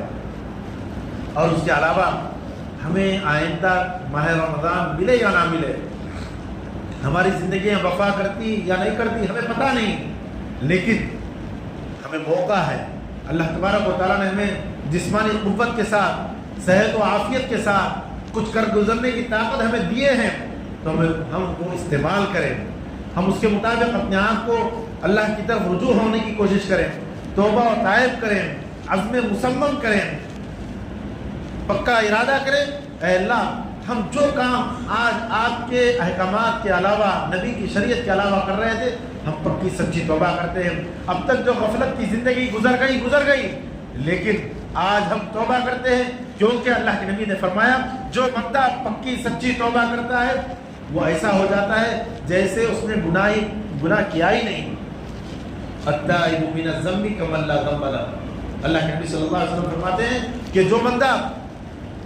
اپنے کیے گناہوں کی توبہ کرتا ہے، اگر وہ حقوق اللہ سے ہے، یعنی اللہ کے حقوق سے ہے، تو اللہ تبارک و تعالیٰ فرماتے ہیں کہ میں اسے معاف کر دیتا ہوں۔ اگر حقوق العباد یعنی بندوں سے متعلق ہے تو ہمارا فرض بنتا ہے کہ ہم ان سے جو معاملہ ہمارا ہے وہ معاملے کے بارے میں ہم صفائی پیش کرتے ہوئے ہم ان سے معافی تلافی کر لیں، تو پھر وہ معاملہ رفع دفع ہو جائے گا، پھر ہم ایسے ہو جائیں گے صاف و شفاف جیسے ابھی ہم ماں کی کوکھ سے پیدا ہوئے ہیں۔ اور اللہ تبارک و تعالیٰ ہمیں یہ موقع فراہم کیے ہیں، ہم اپنی تندرستی میں، صحت و عافیت کے اندر یہ کام کر سکتے ہیں، لیکن جب گھراٹا لگ جائے ہم چاہ کر بھی نہیں کر سکتے۔ جب موت کا فرشتہ آ جائے تو ہمیں موقع نہیں ملے گا، کیونکہ ہم جو کیے وہی ملنے والا ہے۔ تو لہذا ہم اپنے اندر ابھی قوا ہے، اپنے اندر کچھ کر گزرنے کی طاقت ہے، تو ابھی ہم کر لیں۔ آج کی رات بھی ہو سکتی ہے شب قدر، لہذا ہم اللہ کو منانے کی فکر کریں، نوافل پڑھ کر اکتفا نہ کریں، بلکہ اللہ کی طرف رجوع ہو، کچھ تلاوت کریں، کچھ نمازیں پڑھیں، صلاۃ و تسبیح کا اہتمام کریں، اللہ کو منانے کی فکر کریں اور توبہ کریں اور اللہ سے التجائیں کریں، اے اللہ ہمیں معاف فرما۔ اب تک غفلت کی زندگی گزر گئی، لیکن آئندہ ہم اپنے احکامات پر اور نبی کی شریعت پر ہمیں چلا لے، اور وہ توفیق عطا فرما کہ ہم آپ کی شریعت کے اوپر چلنے والے بن جائیں۔ تو عزیزان گرامی، ہم اس بات کا عزم مصمم کر کے اٹھے کہ ہم اللہ کو منا لیں گے، انشاءاللہ منا لیں گے نا۔ اور ایک بات یاد رکھیں کہ آج ملک کے حالات بڑے ہی پرخطر ہے، بڑے ہی خطرناک معاملات ہیں۔ یہ ہمارا جو ملک ہے یہ جمہوری ملک ہے، اس جمہوری ملک کے اندر سر گنے جاتے ہیں، ووٹ گنے جاتے ہیں، لہذا آنے والے جو الیکشن ہیں بہت ہی پرخطر الیکشن ہیں۔ اس کے اندر یہ ہار اور جیت کا معاملہ نہیں ہے، بلکہ دین و اسلام کا بھی معاملہ ہے، شریعت کا بھی معاملہ ہے۔ لہذا ہم باشعور ہوں اس معاملے کے اندر کہ جو آنے والے الیکشن ہیں اس کے اندر ہم بالکل چستگی کے ساتھ، بڑے ہی فکر کے ساتھ ہم سیکولر ذہن کے لوگوں کو ہم اس ملک کے اندر حکومت بنانے کے اہل بنائیں، تاکہ ملک کے اندر امن و امان قائم رہے اور ہم اسلام کے اوپر، دین کے اوپر، شریعت کے اوپر ہم قائم رہیں۔ ہمارے مساجد، مدارس، دینی خانقاہیں اور مراکز یہ چلتے رہیں۔ اس کے لیے ہمیں ضروری ہے کہ ہم اس بات کی فکر کریں، کیونکہ یہ جمہوری ملک کے اندر سر گنے جاتے ہیں، لہذا ہم اس بات کی فکر کریں کہ ہم 100% ہم اس موقع پر ہم صحیح معنوں میں راہ حق اختیار کرتے ہوئے ہم ووٹ کا صحیح استعمال کریں گے اور اپنے متعلقین کو بھی اس کی فکر دلائیں گے، کیونکہ یہ موقع بڑا ہی نازک ہے۔ آج فلسطین کے اندر دیکھیں، ہمارے بے شمار بھائی اور بہنیں، ہمارے معصوم بچے شہید ہوتے جا رہے ہیں، اور وہاں پر یہودی مسلط ہوتے جا رہے ہیں، لیکن وہ اللہ کی رضا کے لیے، اللہ کی خوشنودی کے لیے وہ اپنی جانیں قربان کر رہے ہیں۔ اللہ تبارک و تعالیٰ ایک دن رنگ لائے گا، وہ لوگ وہاں فتح یاب ہوں گے،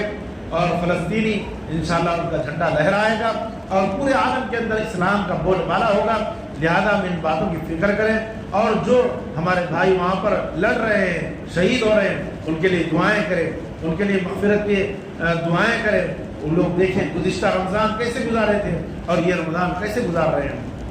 نہ ان کا کھانے کا ٹھکانہ ہے نہ رہنے کا ٹھکانہ ہے، لیکن پھر بھی وہ لوگ روزے رہ رہے ہیں، تراویح پڑھ رہے ہیں، تلاوت کر رہے ہیں، اللہ کو یاد کر رہے ہیں، اللہ کی رضا کے لیے اپنی جانیں قربان کر رہے ہیں۔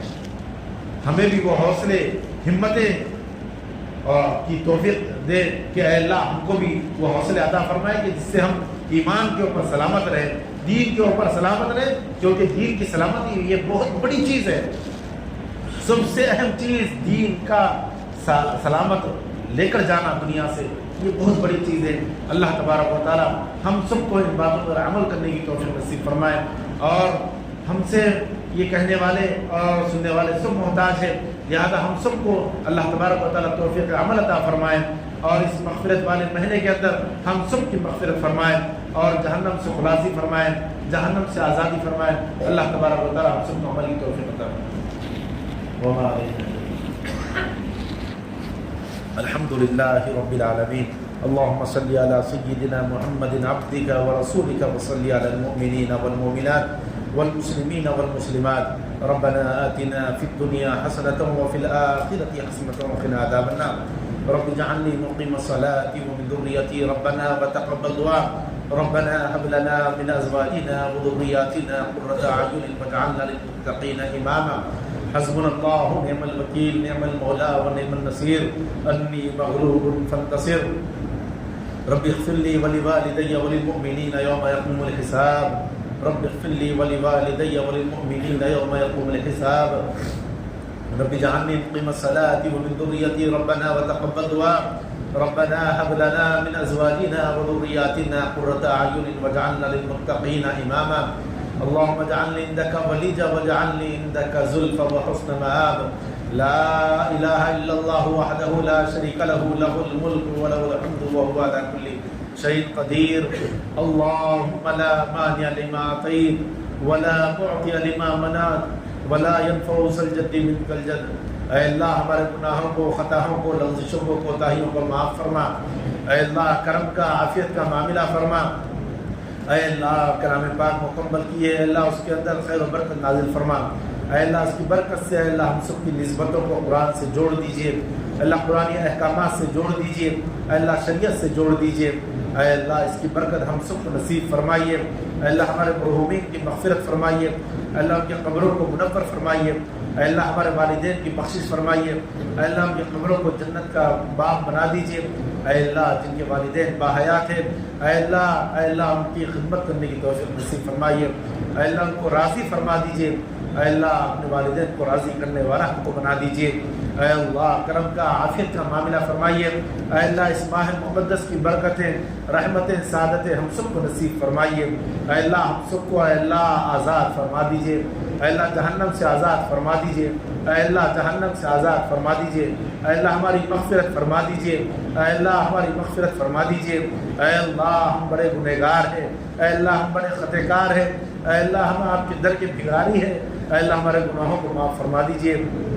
اے اللہ ہماری غلطی کوتاہیوں کو معاف فرما دیجئے، اے اللہ کرم کا، عافیت کا معاملہ فرمائیے، اے اللہ ارض فلسطین کی حفاظت فرمائیے، اے اللہ آپ کی رضا کے لیے، اے اللہ آپ کی خوشنودی کے لیے، اے اللہ ہمارے بھائی بہنیں، مائیں بیٹیاں، بچے اے اللہ معصوم اپنی شہادتیں دے رہے ہیں، اے اللہ ان کی شہادتوں کو قبول فرمائیے، اے اللہ ارض فلسطین کو آزاد فرمائیے، اے اللہ بیت المقدس کو آزاد فرمائیے، اے اللہ غیروں کے تسلط سے اے اللہ حفاظت فرمائیے، اے اللہ اے اللہ اے اللہ ہم پوری زندگی اپنی نافرمانی میں لگا رہے ہیں، اے اللہ آپ کی نافرمانی میں لگا رہے ہیں، لیکن اے اللہ ہمیں کچھ نہیں ہو رہا ہے، اے اللہ آپ کے نبی نے فرمایا جو بندہ جس کی پیروی کرے گا کل قیامت کے دن ان کو ان کے ساتھ اٹھایا جائے گا۔ اے اللہ ہماری پوری زندگی دوسروں کی پیروی میں گزر رہی ہے، اے اللہ ہم پکی سچی توبہ کرتے ہیں، اے اللہ ہماری زندگیوں کے اندر نبی والا طریقہ نصیب فرما دیجئے، اے اللہ صحابہ والا طریقہ نصیب فرما دیجئے، صحابہ والا عمل نصیب فرمائیے، صحابہ والی اے اللہ کام ہمارے اندر نصیب فرمائیے، اے اللہ اے اللہ اے اللہ اے اللہ ہم صحابہ کا نام لیتے ہیں، نبی کا نام لیتے ہیں، اے اللہ نبی کی سنت ہماری زندگی میں نصیب فرمائیے، اے اللہ صحابہ والی زندگی ہمارے اندر نصیب فرما دیجیے، اے اللہ کرم کا عافیت کا معاملہ فرمائیے، اے اللہ ہم کچھ نہیں کر سکتے بغیر آپ کی توفیق کے، اے اللہ ہمیں توفیق عطا فرمائیے کہ آپ کی شریعت پر، آپ کے احکامات پر ہمیں چلا دیجیے، اے اللہ ہمیں چلنے کی توفیق نصیب فرمائیے، اے اللہ آپ کے احکامات پر چلنے کی توفیق نصیب فرمائیے، اے اللہ آپ کے نبی کے طریقوں پر چلنے کی توفیق نصیب فرمائیے، اے اللہ ہم گناہ کرتے گئے، آپ ستاری کا معاملہ کرتے گئے، اے اللہ کل قیامت میں بھی ہمیں ستاری کا معاملہ کرا دیجیے، اے اللہ اس دنیا کے اندر بھی ستاری کا معاملہ کر رہے ہیں، اے اللہ غیر ہمارے اوپر ہاتھ اٹھا رہے ہیں، غیر ہمارے اوپر انگلیاں اٹھا رہے ہیں، اے اللہ محض اس وجہ سے کہ اے اللہ ہم نے آپ کے احکامات چھوڑ دیے، قرآنی تعلیمات چھوڑ دیے، قرآن سے وابستگی چھوڑ دیے، اے اللہ ہمیں قرآن سے جوڑ دیجیے، اے اللہ آپ کے احکامات سے جوڑ دیجیے، اے اللہ شریعت سے جوڑ دیجیے، اے اللہ ہمیں سربلند کر دیجیے، سرخرو کر دیجیے، اے اللہ ہماری سرخروئی آپ کے احکامات میں ہے، اے اللہ ہماری سرخروئی نبی کی شریعت میں ہے، اے اللہ ہماری سرخروئی اے اللہ دین میں ہے، اے اللہ ہمیں دین سے جوڑ دیجیے، قرآن سے جوڑ دیجیے، اے اللہ توفیق عطا فرمائیے کہ ہم قرآن سے وابستگی ہم سب کو عطا فرما دیجیے، اے اللہ کرم کا عافیت کا معاملہ فرمائیے، اے اللہ ہم سے راضی ہو جائیے، اے اللہ ہم سے راضی ہو جائیے، اے اللہ شب قدر ہم سب کو نصیب فرمائیے، اے اللہ شب قدر ہم سب کو نصیب فرمائیے، سلامتی کا پیغام ہم سب کو عطا فرمائیے، اے اللہ سلامتی کا پیغام ہم سب کو عطا فرمائیے، اے اللہ گناہوں سے اے اللہ ہماری حفاظت فرمائیے، اے اللہ شرک کے اعمال سے ہم سب کی حفاظت فرمائیے، والدین کی نافرمانی سے اے اللہ ہماری حفاظت فرمائیے، اے اللہ والدین کو خوش کرنے کی توفیق نصیب فرمائیے، اے اللہ شراب سے، جوے سے، زنا سے، اے اللہ غیر غلط اے اللہ کاموں سے اللہ ہم سب کو بچا دیجیے، اے اللہ خطا تعلق سے ہم کو بچا دیجیے، اے اللہ ایک دوسرے کے ٹوہ میں رہنے سے ہم سب کو بچا دیجیے، اے اللہ چغل خوری سے ہم سب کو بچا دیجیے، اے اللہ کرم کا معاملہ فرمائیے، اے اللہ رحم کا معاملہ فرمائیے، اے اللہ یہ مہینہ آئیڈیل کا مہینہ ہے، نمونے والا مہینہ ہے، اے اللہ ہماری پوری زندگی اس ماہ مبارک کے مطابق بنا دیجیے، اے اللہ اس کے اندر ہم کس طریقے سے آپ کی رضا کے لیے اے اللہ ہم روزہ بھی رکھ رہے ہیں، اے اللہ اس شدت کی گرمی کے اندر اے اللہ ہم پانی بھی نہیں پی رہے ہیں، بس آپ کی رضا مل جائے، اے اللہ اس کو ہم آئیڈیل بنا کر آگے کی زندگی بھی ہم اے اللہ اسی طریقے سے گزارنے کی توفیق نصیب فرمائیے، اے اللہ ہم اس کے اندر تلاوت کا بھی اہتمام کر رہے ہیں، صدقے کا بھی اہتمام کر رہے ہیں، نمازوں کا بھی اہتمام کر رہے ہیں، اے اللہ سے انتہا قبول فرمائیے، اے اللہ ہماری قبولیت کی علامت یہی سمجھتے ہیں کہ آگے کی زندگی میں ہم نمازوں کا اہتمام کریں، روزوں کا اہتمام کریں، اے اللہ صدقہ و خیرات کا بھی اہتمام کریں، اے اللہ نمازوں کی پابندی ہم سے کرا لیجیے، اے اللہ توفیق عطا فرمائیں کہ اے اللہ ہم سب اے اللہ نمازوں کا اہتمام کریں، اے اللہ نبی کا دین، نبی کی شریعت اے اللہ یہاں پر آئی ہے، اے اللہ لیکن ہم دیکھتے رہ رہے ہیں، اے اللہ مٹتی جا رہی ہے، اے اللہ ہماری نوجوان نسل اے اللہ کہاں جا رہی ہے، اے اللہ ہم سب کو بچا لیجیے، اے اللہ ہم سب کو بچا لیجیے، اے اللہ ہماری اولاد کو بچا لیجیے، اے اللہ بڑا ہی پرفتن دور ہے، اس پرفتن دور میں ہماری نسل کو بچا لیجیے، اے اللہ ایمان کے اوپر ڈاکے ڈالے جا رہے ہیں، اے اللہ اسکولوں کے اندر، کالجوں کے اندر اے اللہ وہ تعلیم دی جا رہی ہے جو اسلام سے مغایر ہے، اسلام سے الگ ہے، اے اللہ شرک کی تعلیم دی جا رہی ہے، شرک اعمال کی تعلیم دی جا رہی ہے، شرک کام کیے جا رہے ہیں، اے اللہ ہماری نسل اے اللہ صبح سے لے کر شام تک انہی اسکولوں میں، انہی کالجوں میں رہ رہے ہیں، اے اللہ ان کی ایمان کی حفاظت فرمائیے، اے اللہ ان کے ایمان کی حفاظت فرمائیے، اے اللہ وہی ہے جو کل کے دن اے اللہ ہمارے دین کو باقی رکھنے والے ہیں، اسلام کو باقی رکھنے والے ہیں، اے اللہ ہم تو آج نہیں تو کل آپ کے پاس آنے والے ہیں، لیکن اے اللہ دین تو قیامت تک کے لیے ہے، اے اللہ دین کا کام ہم سے بھی لے لیجئے، ہماری نسلوں سے لے لیجئے، اے اللہ ہماری نسلوں کے اندر حافظ قرآن، عالم دین کے داعیوں کو پیدا فرمائیے، دین کے شہدائیوں کو پیدا فرمائیے، اے اللہ مساجد کی، مراکز کی، دین خانقاہوں کی، دعوت و تبلیغ کی اے اللہ ہر لین سے حفاظت فرمائیے، اے اللہ انتشار سے ہم سب کی حفاظت فرمائیے، اے اللہ انتشار سے ہم سب کی حفاظت فرمائیے، اے اللہ آپ کے احکامات پر چلا لیجئے، نبی کے طریقوں پر ہم سب کو اے اللہ گامزن فرمائیے، اے اللہ ایک ایک سنت پر ہم سب کو عمل کرنے کی توفیق نصیب فرمائیے۔ اے اللہ ہماری مغفرت فرما دیجیے۔ اے اللہ اس مغفرت والے مہینے کے اندر اے اللہ ہماری بخشش فرما دیجیے، جہنم سے خلاصی فرما دیجیے۔ اے اللہ ہم محتاج ہیں، اے اللہ ہم فقیر ہیں، اے اللہ آپ داتا ہیں، اے اللہ آپ سخی ہیں، اے اللہ ہماری جھولیاں بھر دیجیے، اے اللہ مغفرت سے بھر دیجیے، اے اللہ جہنم سے خلاصی سے بھر دیجیے، اے اللہ جہنم سے آزاد کر دیجیے، اے اللہ کرم کا معاملہ فرمائیے۔ اے اللہ ہماری ضرورتیں کیا ہے ہم سے زیادہ آپ جانتے ہیں، اے اللہ اپنے خزانے غیب سے ہماری تمام ضرورتوں کو پورا فرمائیے۔ اے اللہ یہاں پر ہم جتنے بیٹھے ہیں اے اللہ کیا کیا حاجتیں ہمارے دلوں میں ہیں اے اللہ ہم خود نہیں جانتے، اے اللہ آپ جانتے ہیں، اے اللہ اپنے خزانے غیب سے ہماری تمام ضرورتوں کو پورا فرما دیجیے۔ اے اللہ ہمارے گھروں میں کتنے بیمار ہیں، کتنے پریشان ہیں، سب کی بیماریوں اور پریشانیوں کو دور فرمائیے، سب کو اے اللہ صحت و عافیت نصیب فرمائیے، تندرستی نصیب فرمائیے، ایمان والی زندگی نصیب فرمائیے، ایمانی احکامات پر چلنے کی توفیق نصیب فرمائیے۔ اے اللہ مرحومین کی بخشش فرمائیے، اے اللہ ہمارے والدین گزر چکے ہیں اے اللہ ان کی مغفرت فرمائیے، اے اللہ ہمارے رشتہ دار گزر چکے ہیں اے اللہ ان کی مغفرت فرمائیے، اے اللہ ہم کو بھی موت سے پہلے موت کی تیاری نصیب فرمائیے۔ اے اللہ نبی رحمت صلی اللہ علیہ وسلم نے کہا تھا کہ عقل مند اور ہوشیار وہ ہے جو موت سے پہلے موت کی تیاری کر لے۔ اے اللہ ہمیں بھی ہوشیار اور عقل مند بنا دیجیے کہ جو اللہ کے نبی نے کہا کہ موت سے پہلے موت کی تیاری کر لے۔ اے اللہ ہم سب کو موت سے پہلے موت کی تیاری کی توفیق نصیب فرمائیے۔ اور بیوقوف وہ شخص ہے جو نفسانی خواہشات پر چلے اور اللہ سے لو لگائے۔ اے اللہ آپ کی ستاری کا واسطہ، اے اللہ آپ کی غفاری کا واسطہ، آپ کی ستاری کی وجہ سے ہم جی رہے ہیں، اے اللہ سانس لے رہے ہیں۔ اے اللہ کل قیامت میں بھی اے اللہ اپنی ستاری کا معاملہ فرمائیے، کل قیامت کے دن بھی اپنی غفاری کا معاملہ فرمائیے۔ اے اللہ ہماری بخشش کا معاملہ فرما دیجیے۔ اے اللہ عالم کے اندر، دنیا کے اندر جو وبائیں پھیلی ہے ان تمام وباؤں سے ساری انسانیت کی حفاظت فرمائیے۔ اے اللہ ہماری بھی حفاظت فرمائیے، اے اللہ ہمارے گھر بار کی بھی حفاظت فرمائیے، اے اللہ ہمارے بیوی بچوں کی بھی حفاظت فرمائیے۔ اے اللہ ہم سب کو دین کے اوپر مر مٹنے کی توفیق نصیب فرمائیے، دینی احکامات پر چلنے کی توفیق نصیب فرمائیے، نمازوں کا اہتمام کرنے کی توفیق نصیب فرمائیے۔ اے اللہ قرآن سے وابستگی نصیب فرمائیے، اے اللہ قرآنی تعلیمات سے وابستگی نصیب فرمائیے۔ اے اللہ آئیڈیل اور نمونہ نبی رحمت صلی اللہ علیہ وسلم اور صحابہ کو بنانے کی توفیق نصیب فرمائیے۔ اے اللہ ہمارے لیے نمونہ صحابہ والی زندگی ہے، اوروں کی زندگی نہیں، لیکن آج ہم خوش ہو رہے ہیں اوروں کی زندگی کو اپنا کر۔ اے اللہ ہم توبہ کرتے ہیں، اے اللہ آپ کے سامنے عاجزی کرتے ہیں۔ اے اللہ ہم سب کو اللہ کے نبی کے طریقوں پر چلنا آسان فرما دیجیے۔ ہمارے لیے آئیڈیل اور نمونہ وہی ہے اللہ کے نبی کی زندگی، اللہ کے نبی کی شریعت۔ اے اللہ ہم سب کو صحیح معنوں میں سنت والی زندگی اپنانے کی توفیق نصیب فرمائیے۔ اے اللہ یہ عارضی دنیا سے ہم دل لگا کر اسی کے اندر خوش ہے، یہی سب کچھ سمجھ رہے ہیں۔ اے اللہ ہم کنویں کے مینڈک ہیں، اے اللہ ہم کنویں کے مینڈک ہیں، اے اللہ ہمیں باہر نکالیے، اے اللہ ہمیں باہر نکال کر اے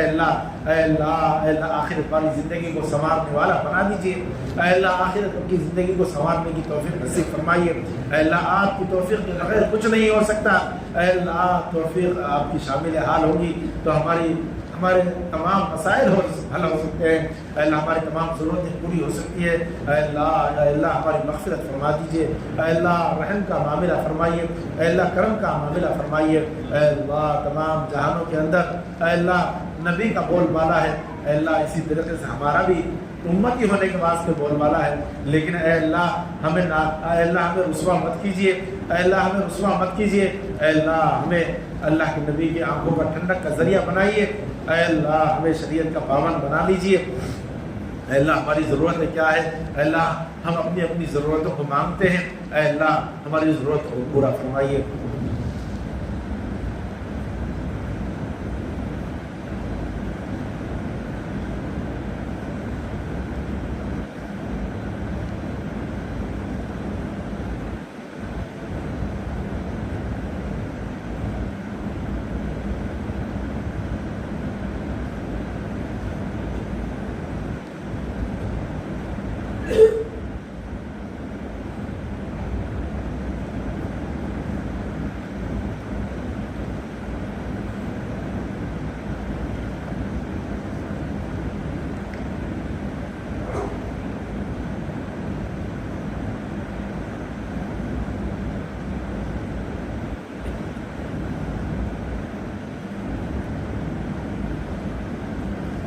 صلی اللہ تعالی علیہ وعلی آلہ واصحابہ اجمعین. ان اللہ وملائکتہ یصلون علی النبی یا ایھا الذین آمنوا صلوا علیہ وسلموا تسلیما. اللهم صل وسلم وبارك على سيدنا وشفيعنا حبيبنا ومولانا محمد وبارك وسلم. سبحان ربك رب العزة عما يصفون وسلام على المرسلين. آمين والحمد لله رب العالمين.